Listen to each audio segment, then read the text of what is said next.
Vous pouvez jouer Bethléem Ephrata. Josué.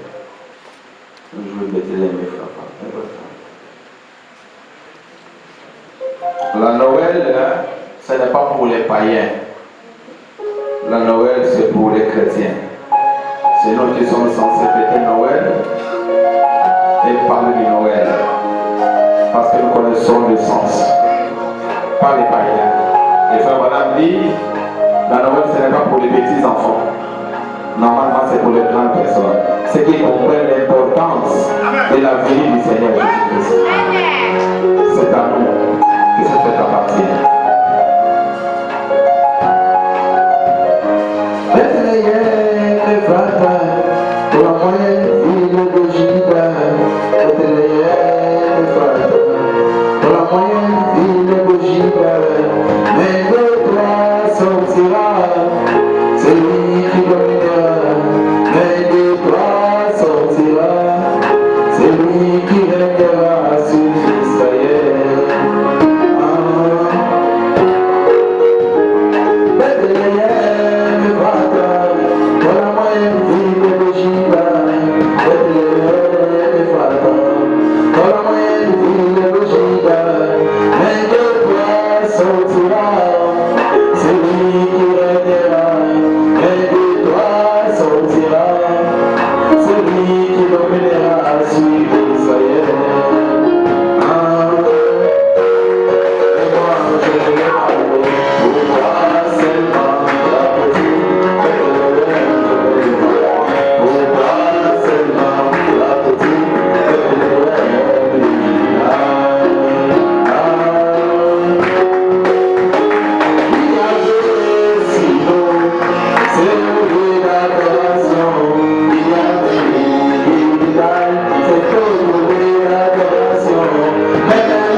comme je l'ai dit, c'est à nous de chanter Noël. Parce que nous comprenons ce que ça signifie. Amen. Ce n'est pas aux païens de le fêter. Dans les 24 heures, ils vont crier Noël et Noël comme ça, les regarder.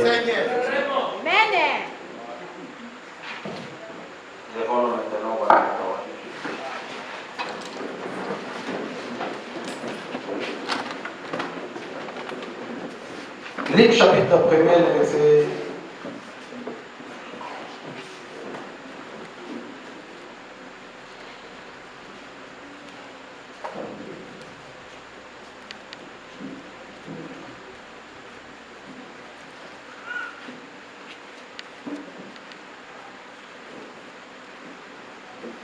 Luc chapitre 1er, le verset 26, nous descendons jusqu'au 38.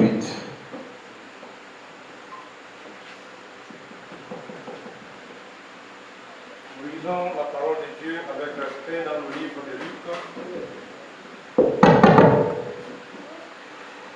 Dans le livre de Luc, au chapitre 1er, du verset 26 à 38. Il dit ceci. Au 6e mois, l'ange Gabriel fut envoyé par Dieu dans une ville de Galilée appelée Nazareth, auprès d'une vierge fiancée à un homme de la maison de David nommé Joseph. Le nom de la vierge était Marie.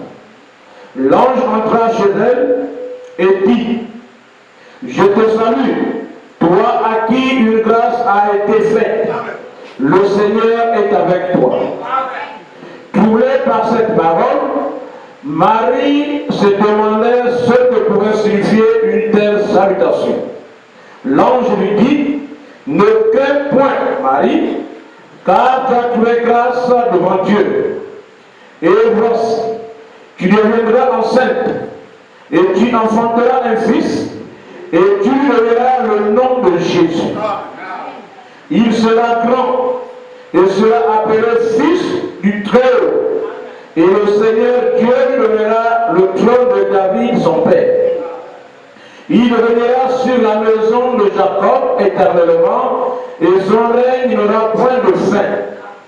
Marie dit à l'ange, comment cela te fera-t-il, puisque je ne connais point d'homme? L'ange lui répondit, le Saint-Esprit viendra sur toi, et la puissance du Très-Haut te couvrira de son ombre. C'est pourquoi le Saint-Enfant qui naîtra de toi sera appelé Fils de Dieu. Voici, Élisabeth, ta parente, a conçu elle aussi un fils à sa vieillesse, et celle qui était appelée stérile est dans son 6e mois, car rien n'est impossible à Dieu.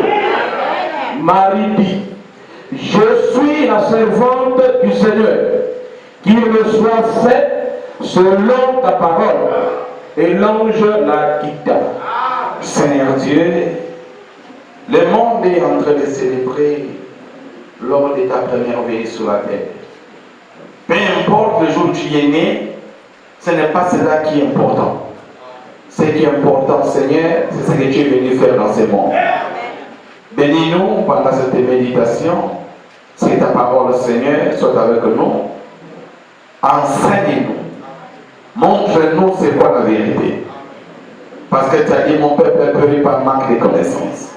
Alors, Père, et nous croyons que tu étais venu aussi pour pardonner nos péchés. Tu étais venu aussi pour guérir nos maladies. Tu étais venu aussi pour porter nos fardeaux. Frère, ce soir, que ce soit pour ta gloire, au nom de Jésus-Christ. Allons sur, nous sommes le 24 décembre. Le monde va fêter la Noël, la fête de Noël. Nous sommes à 24 heures. Vous allez entendre les cris, joyeux Noël, joyeux Noël, joyeux Noël.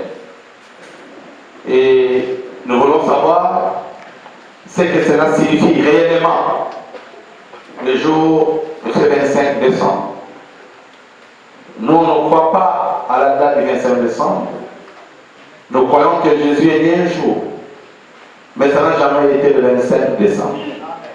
Selon les prophètes, il est né vers le 1er avril. Ça n'a rien à y voir avec décembre. Nous parlons sur la foi de Marie. Marie, c'était une fiancée, mais elle était vierge. Elle était la fiancée de Joseph. Et Joseph s'apprêtait pour épouser son épouse Marie. Son frère là, Joseph était dans les préparatifs. Quand on se marie, on se prépare. On arrange la maison, on achète les canapés, on achète les lits, et c'est ce que Joseph est en train de faire.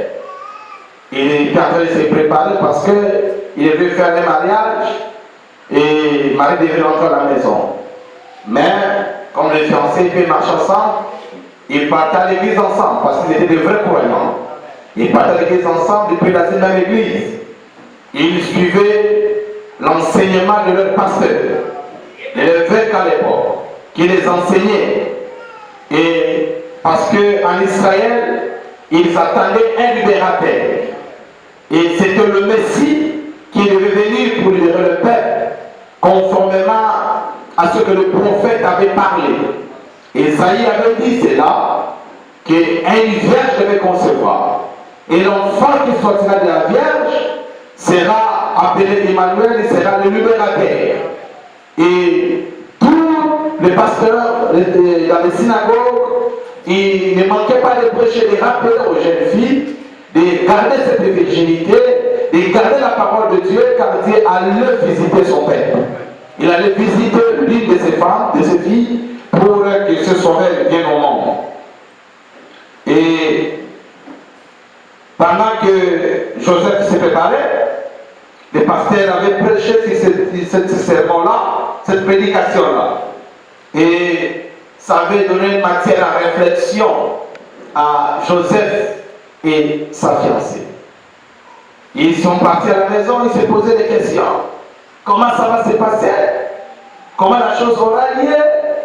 Ainsi de suite, ils se demandaient. Vous pouvez s'asseoir ensemble. Chérie, est-ce que tu te rappelles encore la prédication du pasteur approche aujourd'hui?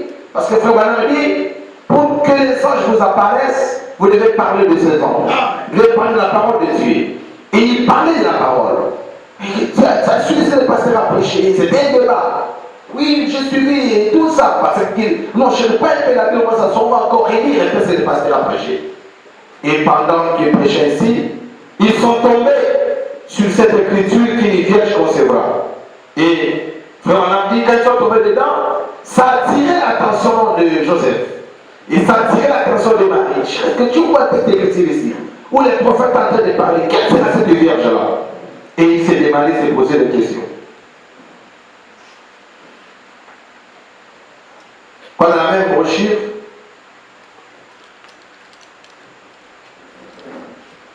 la foi de Marie, prêché le 21 janvier 61, au paragraphe 12, dernière partie. Eh bien, il s'est fait que Joseph ait dit ceci. Marie, ma chérie, c'est un peu très profond pour moi. Mais ils ont lu l'écriture. Et ça a attiré l'attention de Joseph. Il dit, c'est un peu profond pour moi. Je ne comprends pas cela, mais je le crois. C'est ce que dit la Bible. Je ne sais pas comment cela arrivera. Mais nous savons ceci, ma chérie. Nous savons qu'Esaïe était le prophète de Jéhovah.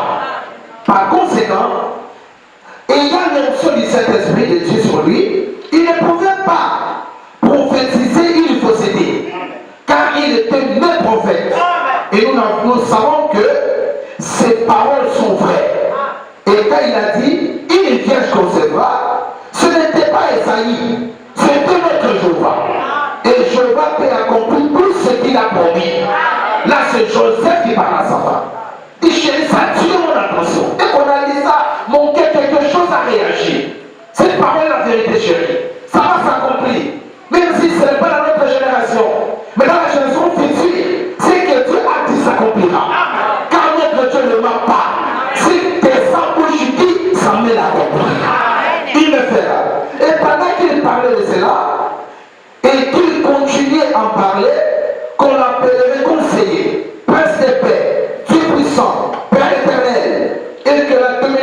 besoin sur ses épaules et que son royaume n'aura pas de fin. Ainsi de suite. Elle a dit. Ça doit être le même temps des prophètes. Moïse nous a promis disant, l'Éternel votre Dieu suscitera un prophète comme moi. Par conséquent, ça doit être le Messie. Joseph a dit. Je crois que le scribe interprète cela ainsi, que ce serait le Messie qui viendrait. Et comme la soirée se coulait, le service du soir s'approchait, eh bien, il retournait encore à l'église pour aller écouter la parole de Dieu. Vous voyez dans quelle maison Dieu visite, vous voyez dans quelle maison la parole de s'accomplisse, des gens qui s'intéressent de la parole de Dieu, des gens qui prennent plaisir à écouter la parole de Dieu. C'est dans de telles familles, c'est dans de tels foyers que l'ange du Seigneur viendra, que Dieu visitera cette famille-là. Ceux qui prennent les choses de Dieu, qui les mettent dans la pleine position, ils sont revenus dans l'église. Et c'est le lendemain matin, en allant chercher de l'eau, qu'elle entendit en chemin le coup des marteaux, là où assis, sur le lieu où Joseph construisait leur maison. Et quand elle s'était réveillée, ayant pris son petit déjeuner, elle avait mis la petite criche sous le bras et s'allait aller au prix public de la ville. Eh bien, si nous avions le temps, j'aurais voulu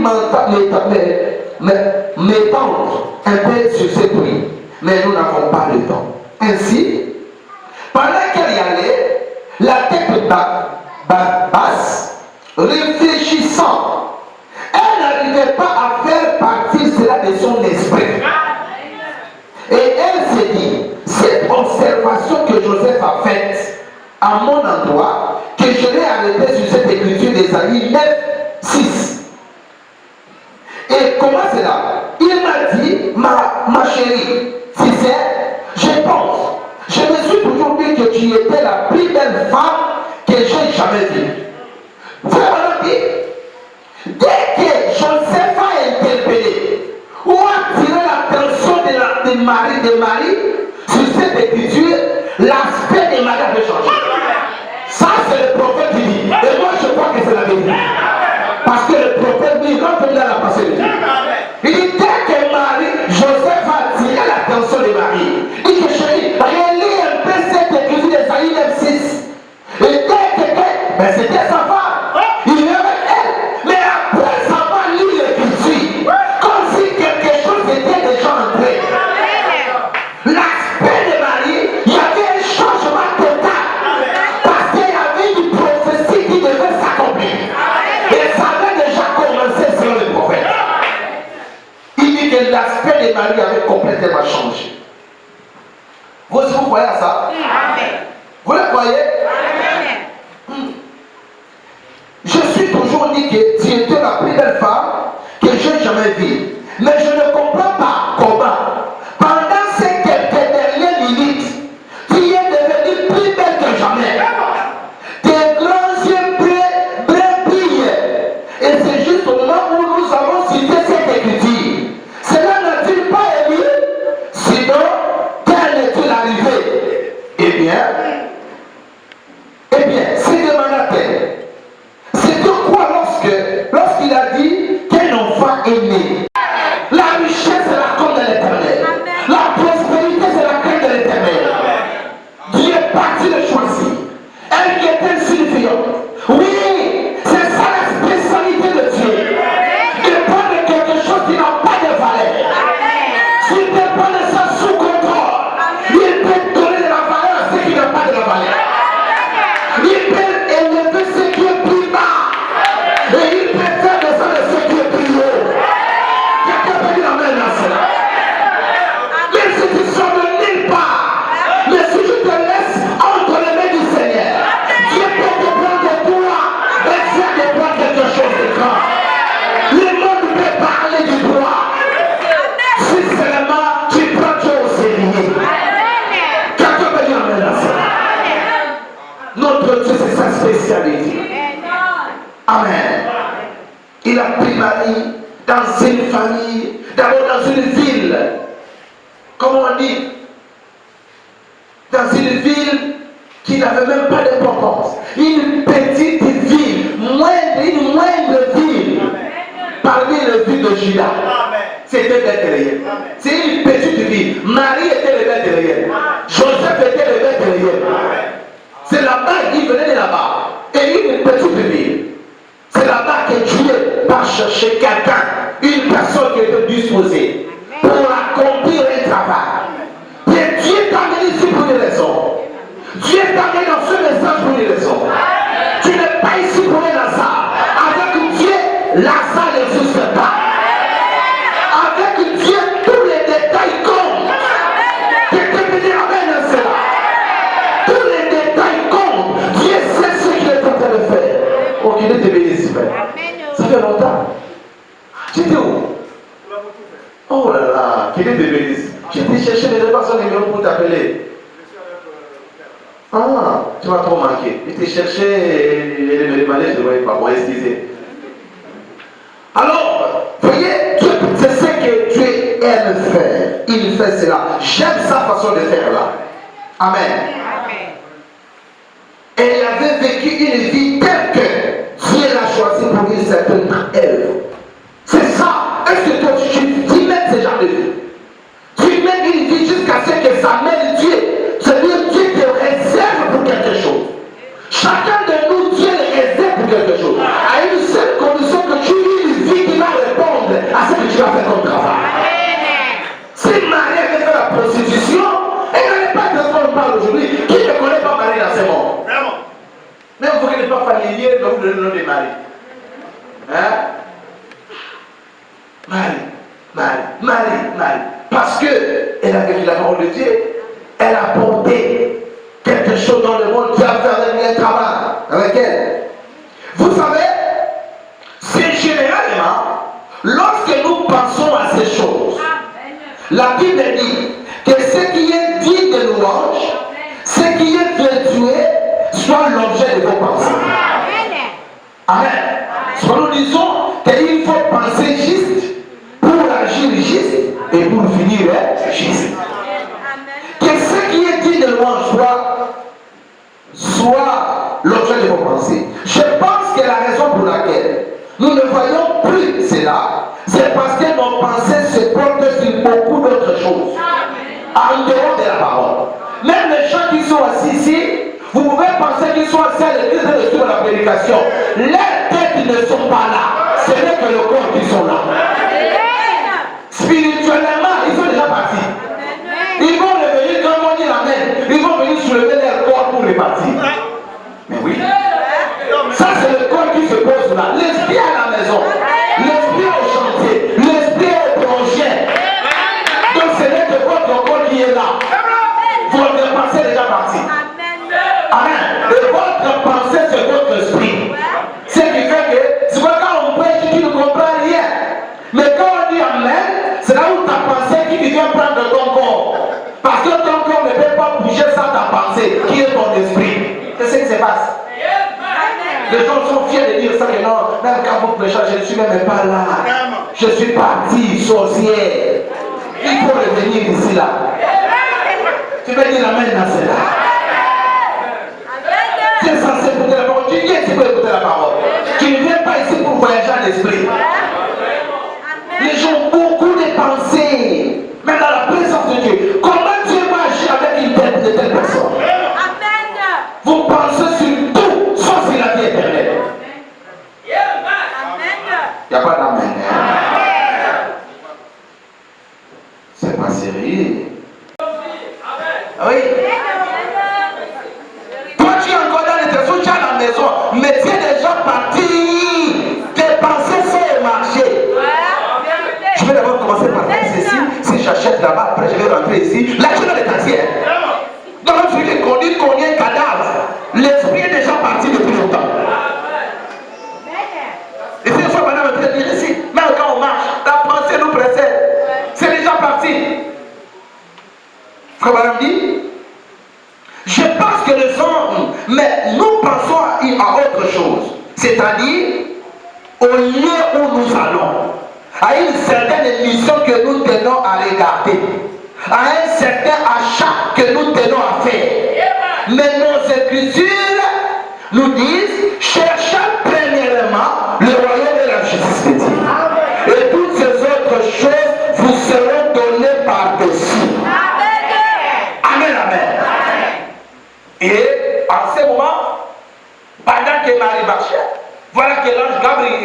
archange dit Gabriel, qu'il appelle, je te salue Marie pleine de grâce.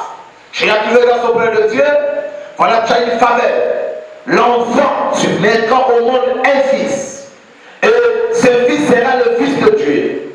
Tu lui donneras le nom de Jésus. Et son royaume n'aura pas de fin. Marie dit, c'est impossible. La loi nous interdit. Moi, je ne connais pas d'homme. Je n'ai jamais été avec un homme dans ma vie. Même mon fiancé qui est avec moi ne m'a jamais touché. Voilà la parole de Dieu. On peut dire amen à cela. Mais nous, ce n'est même pas encore le fiançailles, n'est pas encore arrivé. Mais vous connaissez déjà tout. Vérité. Il t'appelle déjà ma femme. Oh, je pars chez mon mari. Quelqu'un, il n'a même pas donné de oui chez vous. Pour toi, c'est déjà ton mari. Tu sois avec elle, oh, c'est mon ami. C'est mon ami. Tu as l'écriture. Voilà les gens qui étaient fiancés.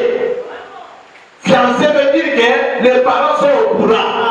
On a donné quelque chose. Amen. Mais il n'a jamais touché sa femme. Il n'a jamais touché sa femme.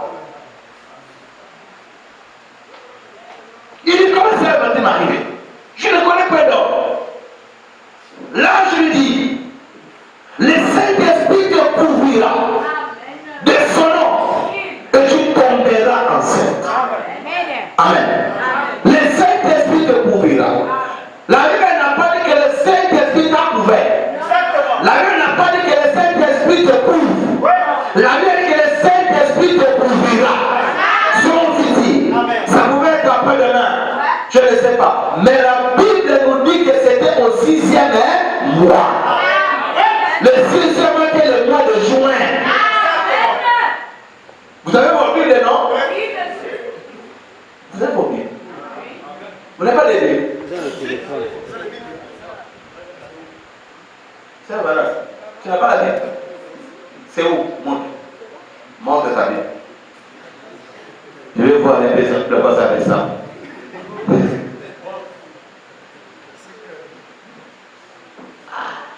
Donc tu apprends des tapis, mais là tu vas même faire. Tu as la Bible, pourquoi tu as installé ça?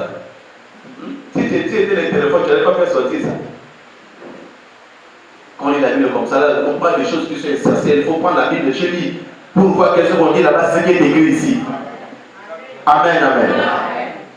Alors, au 6e mois, que l'ange Gabriel rencontre la Vierge Marie au chemin pendant qu'elle partait puiser de l'eau. La conversation se passe au 6e mois. Le 6e mois qui est le mois de juin qu'on vient de dépasser. Bon, disons ceci, que le même jour, la grossesse est rentrée. Parce que je crois que Marie était dans son jour d'ovulation. C'est ce que moi je crois. Parce que Dieu ne fait pas quelque chose d'hasard. Pourquoi cela? Dès le commencement, la volonté de Dieu n'était pas que nous puissions naître dans les conditions qu'on naisse là. Ce n'est pas ça la volonté de Dieu.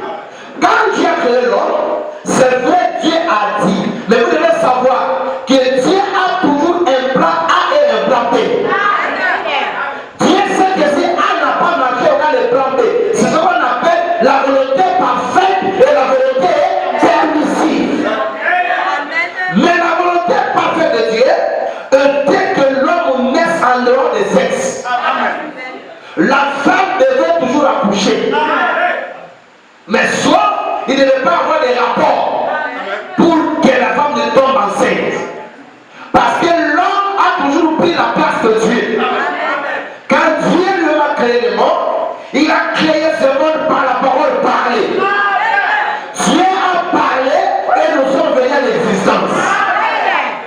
Et l'objectif de Dieu c'était cela. Dieu voulait faire de l'homme à son image. Alléluia. Il devait faire le sol à l'image d'Adam.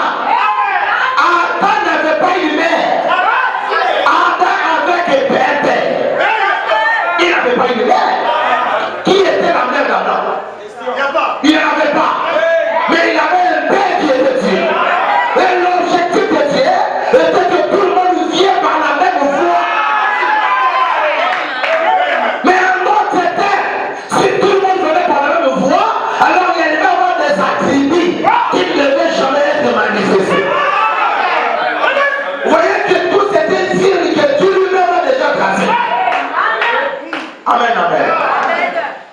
C'était ça sa volonté parfaite. Là, nous sommes à la volonté permissive. Jusqu'à nos jours. C'est pourquoi j'ai souvent dit que nous ne sommes pas encore répartis au commencement. Avant le commencement plutôt. Oh, Jésus est venu nous racheter pour nous ramener. Il ne nous a pas encore ramenés. Spirituellement, on est ramené. Physiquement, on n'est pas encore ramené. Quand on sera ramené physiquement, souvenez-vous, il y aura plus de refait là. La Bible nous dit que nous sommes nés dans le péché. Conçus dans quoi? Dans l'iniquité. Dans l'iniquité. On n'est pas encore réparti. La rédemption, normalement, de l'esprit est déjà faite. Mais la rédemption de la chair, l'homme n'a pas encore retourné où il devait être. Parce que dans la rédemption de la chair, la maladie disparaît. La faim disparaît. Tout ce qui est de ce monde disparaît. Parce que tout ce que nous ressentons là, c'est les effets de la malédiction qui nous rattrape. Qui est rien d'autre que l'accès souhait. Alors, quand Dieu descend avec sa colère, c'est là où vous savez qu'après cet acte, ils se sont retrouvés nus. Ils ont fui la présence de Dieu. Adam, où es-tu? Je t'ai entendu venir, tu passes mes cachettes quand je suis né. Qui t'a dit que tu es né? La femme que je m'as donnée. Femme qui t'a dit? Le serpent qui m'a donné le fruit et j'ai mangé. Et c'est dans ce moment, j'ai appris que c'est ça. Que vous voyez que Dieu a maudit les serpents. Après maudire les serpents, Dieu est venu maudire la femme. Amen. Qui portait déjà une semence du serpent. Il dit, à quoi est-ce que tu as fait?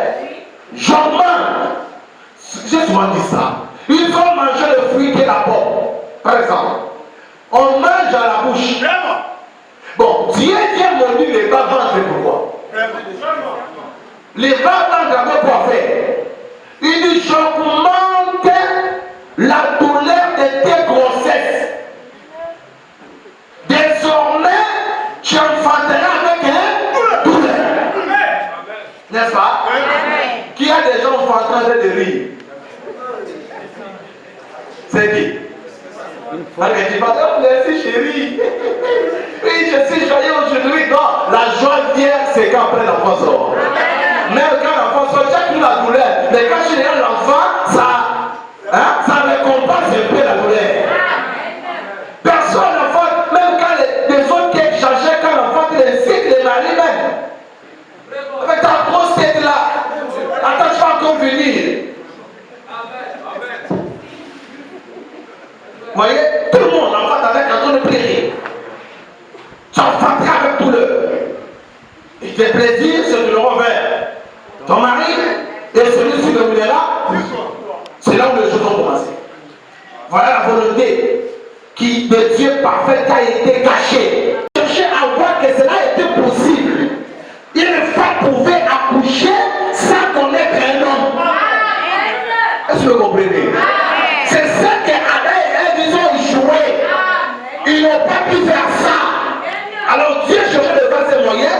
Comment faire pour... C'est pourquoi vous voyez maintenant Dieu qui est sous forme de l'ange Michael Gabriel qui apparaît à Marie.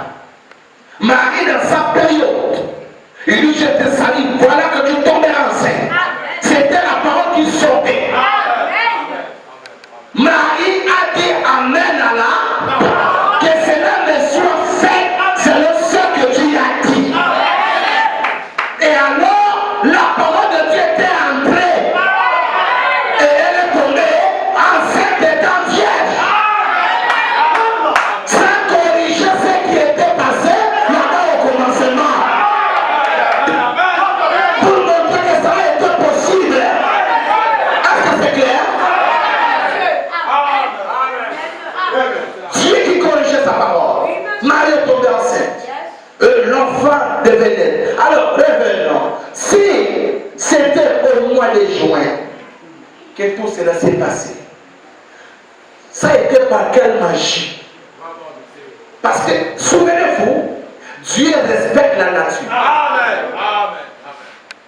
C'était par quelle magie que Jésus puisse naître le 25 décembre? On dit, on accepte que le même jour, elle était tombée enceinte. Au 6e mois. Le jour, on ne nous a pas dit. Bon, prenons, même si c'est moi là, disons que le 1er juin, on les aide comme ça. Juin, juillet, août, septembre, octobre, novembre, c'est ça? Oui. Presque un compte de de juin, décembre, combien de mois? 6 mois. 7 mois. 6 à 7 mois. Bon, est-ce qu'il y a une écriture qui dit que Jésus était prématuré?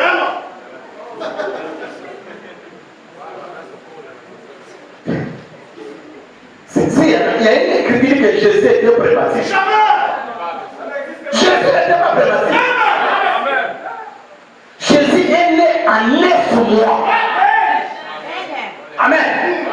Il est né à 9 mois. Donc, si on prend le mois de juin, au mois de décembre, ça fait 6 mois. L'enfant de 6 mois ne peut pas vivre. Jésus n'avait pas mis à l'époque, le couvert n'existait pas. Amen, amen. C'était un enfant de 9 mois. Alors, si nous comptons, impossible que ce soit le 25 décembre. Jésus n'est jamais né le 25 décembre. Parce que nous allons les chanter. Vous voyez? Pourquoi? D'ailleurs, quand Marie tombe enceinte, Joseph était une bonne personne, ne voulait pas faire honte à sa femme. Il aimait cette femme. Quand même quelqu'un, on ne fait pas honte. Il ne voulait pas exposer sa femme. Et qu'est-ce que dois-je faire? Je crois à ma femme. Elle ne m'a jamais menti. Elle me dit toujours la vérité. Mais cette histoire de me dire qu'il y a un ange qui lui a parlé, et l'ange l'a mis enceinte. Bon, qui peut croire ça? Vous. Votre épouse, elle est vase. Elle dit que non, elle a dormi dans le rêve. Je lui ai dit qu'elle est enceinte et c'est sa grossesse. Frère, même moi le pasteur, impossible. Qui peut croire à ça? Toi tu t'es préservé, tu dis bon, on vit la parole. Ton fiancé, j'ai dit, ce sont des fiancés, mais que non, on vit la parole, on ne se touche pas et tout. Tu te pries. Après, elle vient te montrer, elle enseigne. Tu as la grosse où je ne sais pas, peut-être c'est le Saint-Esprit. Le Saint-Esprit s'appelle comment? Frère, là même si le pasteur vient, il va expliquer quoi? Impossible. Non, prenons la place de Joseph. Il avait raison ou pas? Il avait raison. Comment accepter? Donc, quand Marie était avec l'ange, là, il s'est tardé. Pourquoi ne pas venir quand on était tous à trois? Comme ça, j'allais être le témoin. Vous allez faire les choses ensemble là-bas? Qui peut croire à ça? Personne. Joseph il dit non, non, non, non, non. Il dit non, ça c'est impossible. Je vais le humilier. Mais comment je vais le faire pour ne pas l'humilier aussi? Comment je vais le faire pour ne pas lui faire honte? Alors Joseph est en train de réfléchir. Comment faire pour se débarrasser de Marie? Parce qu'aucun homme n'acceptera ça. Qu'il que tu sois une inféminée. Tu connais que ta femme te trompe. Ta femme fait ça qu'elle est telle. Et toi tu continues. Tu es là au nom de l'amour. Au nom de ma femme féminine. Une femme c'est pour un seul homme. Une femme qui gère 2 hommes c'est une prostituée. Il n'y a pas d'amen ici. C'est la vérité. Tu es au courant, tu sais. Et tu dis non au nom de l'amour, tu sais. J'aime trop ma femme au nom de l'amour. Il n'y a pas l'amour là. Il n'y a pas l'amour, frère. Est-ce qu'on peut dire amen à ça? Si tu es un homme, tu agiras comme Joseph. Tu dis non, non, non, non, dans ce cas, tout va s'arrêter là. Tu as choisi ce chemin, prends tes bagages, tu t'en vas. C'est comme ça que ça se passe. Joseph cherchait comment je vais faire, comment je vais faire, comment je vais faire. Pendant qu'il réfléchissait ici, et dans ce temps-là, il n'y avait pas de prophète dans la ville. Parce que s'il y avait des prophètes, Dieu allait envoyer.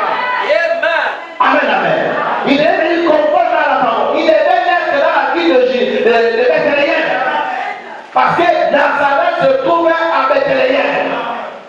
Amen, amen. Alors, quelle difficulté. Une femme presque en terre. À l'époque, le voiture n'existait pas. Les avions n'existaient pas. Il fallait marcher à pied ou autour des chameaux. Quelle difficulté pour une femme en terre. Faire des mois en marche pour aller se recenser dans son village natal. Ils ont fait ce voyage. Frère Madame dit quel risque.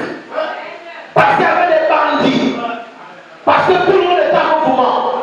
Alors les gens pouvaient attendre pour attaquer n'importe qui. Pour avoir de vivre. Voilà le risque. Mais rien ne devait les arriver. Parce que celui qui était dans le ventre n'était pas n'importe qui. C'était Chauffeur lui-même qui était là. Quand il arrive à Bethléem, à Nazareth, c'est là où Marie devait accoucher.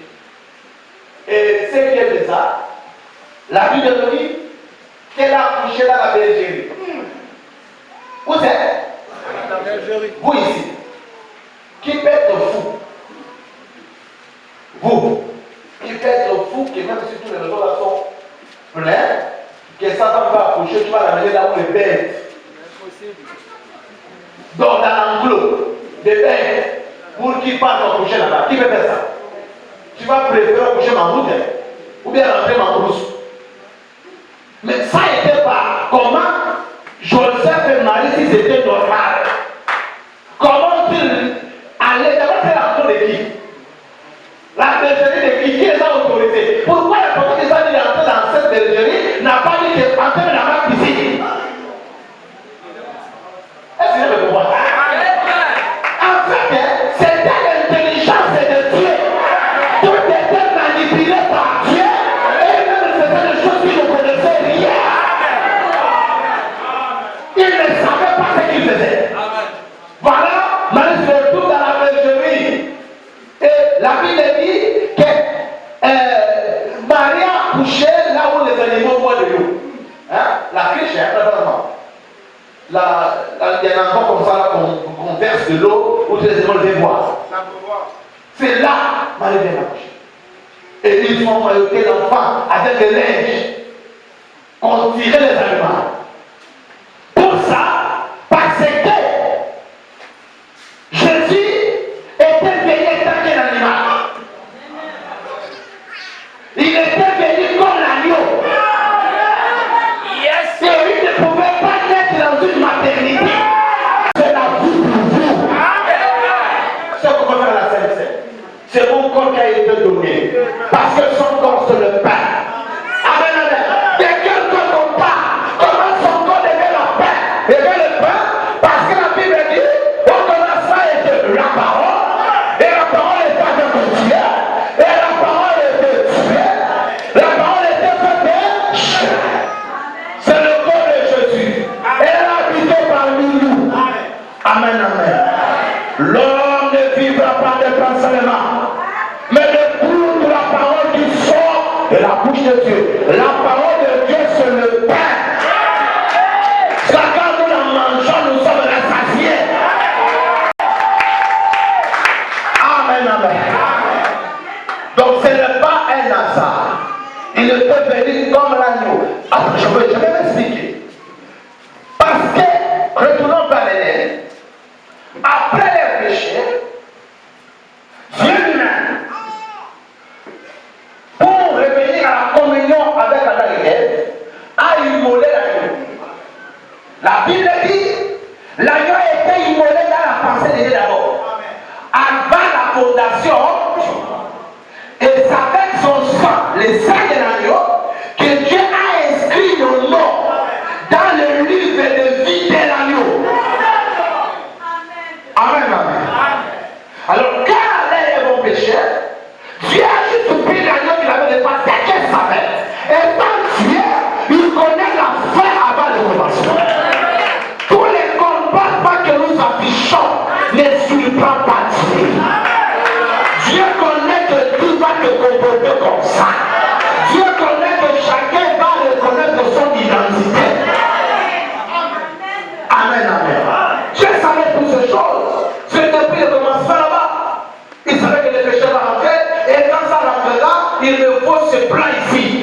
qui sera quand même plein de sortir.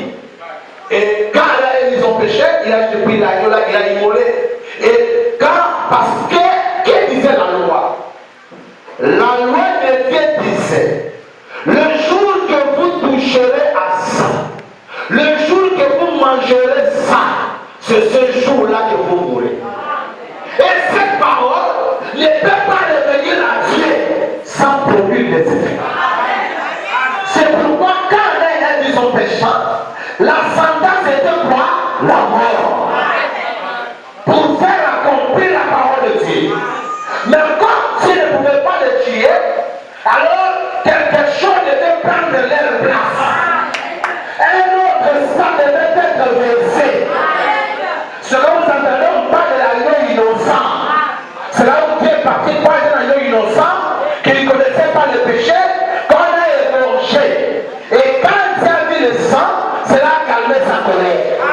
C'est alors qu'il est rentré en contact avec Adam et Ève. Il a pris la peine, il les a donné une peau ensanglantée. Et depuis ces jours-là, pour adorer Dieu, pour entrer en contact avec Dieu, il faut un animal. Soit dans toute la loi de Moïse, ou dans tout l'Ancien Testament, il y avait toujours des sacrifices, des animaux, avant d'adorer Dieu. Il faut amener un animal chaque fin de l'année, comme on fait l'année comme ça là. Chacun devait amener son animal de sacrifice pour la purification de ses péchés. Il faudra amener des animaux tout le temps, parce que l'animal nous représente. Les péchés, la punition du péché, c'est la mort. Mais pour ne pas mourir, Dieu avait l'accès qu'un animal innocent peut prendre votre place. C'est pourquoi l'adorateur qui venait adorer Dieu, ils amenaient leurs animaux. Quand tu viens, les pécheurs, personne ne rentrait, j'avais déjà enseigné ça, je n'ai pas le temps de répéter tout ça. Parce que je n'ai pas trouvé ça aujourd'hui est arrêté. Quand l'adorateur venait, il y avait le souverain sacrificateur qui restait au tabernacle, qui est le temple. Et dans le temple, il y avait trois parvis. Le parvis extérieur, qui est le dehors, le lieu saint, là où vous êtes assis, et le saint des saints, là où se trouve la chair, qui est la parole. Il y avait un rideau ici, qui empêchait à ce qu'on ne puisse pas pénétrer ou voir le saint des saints. Les gens s'arrêtaient là-bas au lieu saint. Alors il y avait une tête qui était construite. Quand vous venez avec votre animal pour les péchés ou pour les sacrifices, le souverain sacrificateur restait jour et nuit au tabernacle pour recevoir ses offrandes. Et vous venez, vous attendez votre animal, vous venez, vous posez vos mains sur la tête de cet animal. Et le souverain sacrificateur doit prendre le couteau pour immoler, égorger cet animal. Ça doit être un animal vivant. Pas un animal mort, mais un animal, et ça doit être un animal sans défaut. Car on offre à Dieu un sacrifice, c'est un sacrifice sans défaut. Son nez ne doit pas être baissé, son jambe ne doit pas être brisé, il doit être un animal normal. Pourquoi? C'est là typifié le véritable animal. C'est pourquoi Christ n'avait pas de défaut. Cet animal-là, son innocence vient sur vous. Est-ce que je comprends? Donc l'animal devient coupable. Il vient de payer le prix. Et vous, ça veut dire qu'il porte votre culpabilité et pour vous porter son innocence. Donc quand vous sautez de là, vos péchés sont pardonnés. Vous partez. Parce que vos péchés sont les seuls de cet animal-là. Vous partez, mais sauf que, comme Fabien le dit, il y a toujours le même dessus le péché qui est là. Vous partez de faire la même chose. L'année prochaine, il faut faire le même sacrifice, le même scénario. Voilà la raison pour laquelle Dieu devait venir pour arrêter tout ça. C'est pourquoi en venant, il devait venir comme un agneau, comme cet animal, pour payer le prix une bonne fois pour tout. Amen, amen. Il devait venir comme notre parent, proche parent. Et alors il est venu, il est né là où les animaux naissent, dans l'endroit des animaux. C'est pourquoi je souvent dit aux gens, voilà raison qu'après la naissance là, il a grandi. Jean l'a baptisé. L'Esprit de Dieu est descendu sur Jésus. Quelques jours après que Jean l'avait baptisé, Jean voit Jésus passer avec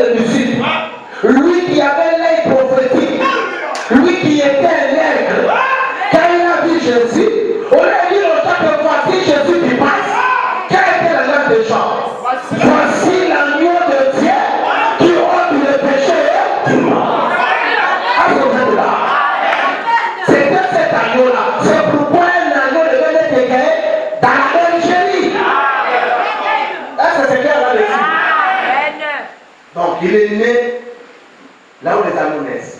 Autre chose. Les agneaux ne naissent jamais en décembre. Les agneaux ne naissent pas en décembre. Les agneaux naissent en avril. Et selon la parole de Dieu, il y avait les mages qui étaient à l'Orient. L'Orient, c'est en Inde. Qui sont venus, les 3 mages que vous entendez, c'est des Indiens. Qui sont venus en Inde parce que là-bas, ils étudient les étoiles. Amen, amen. Ils étudient les zodiaques. C'est qu'ils étudient là-bas. Alors, en laissant les étoiles, ils connaissent la signification de chaque étoile. Quand ça se déplace, quand ça se croise, quand ça montre quoi, ils étudient ça.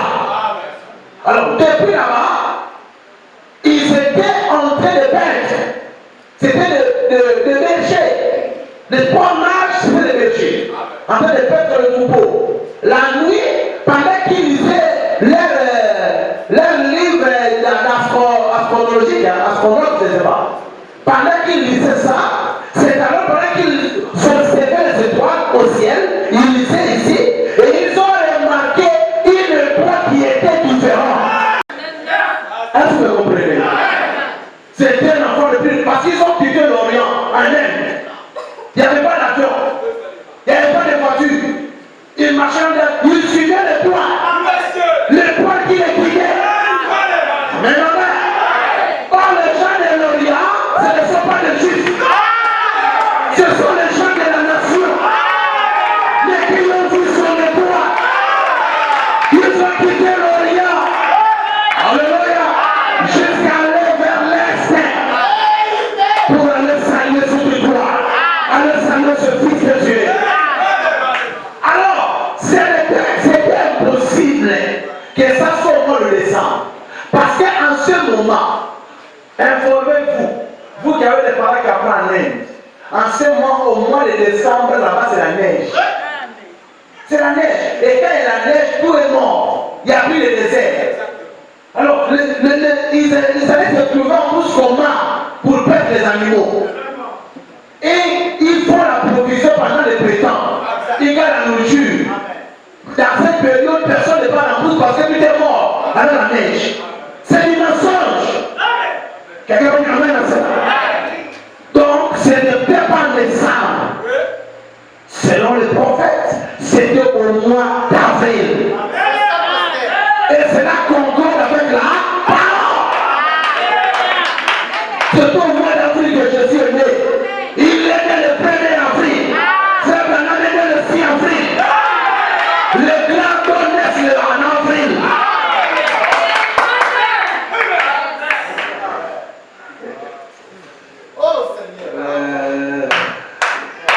Quelqu'un peut dire amen à celle-là. Bon, comme nous disons, les problèmes, ce n'est pas dans le jour de la naissance. Nous ne sommes pas contre le 25. Si c'était un jour sacré, on n'est pas contre. Le problème, c'est les caractères de ce jour. Les caractères du 25 décembre sont humains. Le 25 décembre, à quoi il voit avec la naissance de Jésus? Le 25 décembre, c'était un jour commercial. C'est le jour où les commerçants font leurs recettes, leur chiffre d'affaires. Ça, quoi il voit le Fils de Dieu? Ça, quoi il voit? Bon, je n'ai pas le temps. Mais comme c'est la semaine d'un jour, accordez un peu le temps. J'aimerais un peu. Vous m'accordez un peu le temps, non? C'est qu'il fait plus froid qu'ici en ce moment. Vous voyez? Oh, comment les bergers pouvaient-ils garder leurs troupeaux pendant la nuit? Et ensuite, le recensement que c'est Jacob. Et Marie qui a été tuée un si long voyage, venant de très loin, jusqu'à Bethléem, là en Judée, ou plutôt à Jérusalem, pour recensement. C'est à peine si je peux croire cela. Où elle est venue. Je crois qu'elle s'est rendue à Nazareth. Comment cela pouvait se faire? Cela ne pouvait pas se faire. Mais je crois que Christ est né au printemps. En effet, dans tous les cas, il était un agneau. Voyez? Remarquez bien, il est né dans un état et pas dans une maison. N'est-ce pas? Il est né où? Pas dans une maison. 18. 18 à 23. Mais lorsque l'Église, le christianisme s'est marié au romanisme, au concile de Nicée, lorsqu'ils ont accepté, lorsque la nation romaine a accepté le christianisme et qu'ils ont formé ce qu'ils ont appelé la religion universelle, laquelle était le christianisme, ils ont formé la religion universelle, ils ont adoré des idoles, ils avaient un Dieu soleil. Et juste en cette période, à partir du 21 jusqu'au 25, le soleil s'arrête presque dans sa trajectoire. Paragraphe 37, 43. Nous sommes aujourd'hui dans le monde entier, on célèbre la naissance de Jésus, qui maintenant n'est qu'une tradition. Jésus n'est pas né en décembre. Le 5e, ni rien de semblable. Le 25 décembre, nous savons que cela est impossible. Les collines de la Judée sont pleins de neige en ce temps-là. Comment donc elle pouvait être ainsi? Jésus, normalement, naquit du temps de Créus, ainsi de suite, et parmi tant d'autres naissances. Les premiers vers, les 1er avril. Ainsi, c'était au printemps. Mais ceci est un jour correct, mis à part pour l'adoration en mémoire de sa venue dans le monde. Mais ce jour devait être un jour spécial, même si c'était le 25 décembre, pas de problème. Ça devait être un jour spécial où tous les gens devaient rester dans l'adoration pour célébrer sa venue au monde. Amen, amen.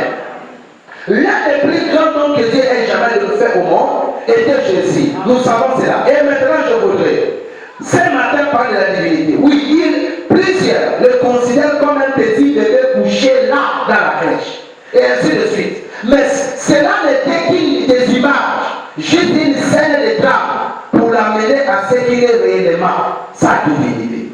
Il est dit dans les Écritures concernant sa venue, on parle de lui le jour des jours. Même loin dans la Genèse, était prophétisé que la sémence de la femme écraserait la tête du serpent. Au moment de cet homme, Christ Jésus, et tous les prophètes ont parlé de lui, presque chaque prophète dont il était fait mention dans la Bible, a parlé de sa première, de sa seconde venue, quand il viendrait dans ce monde. Jésus vient 3 fois. Il est venu la première fois pour racheter son église. Il vient la seconde fois pour recevoir son église. Il vient la 3e fois avec son église.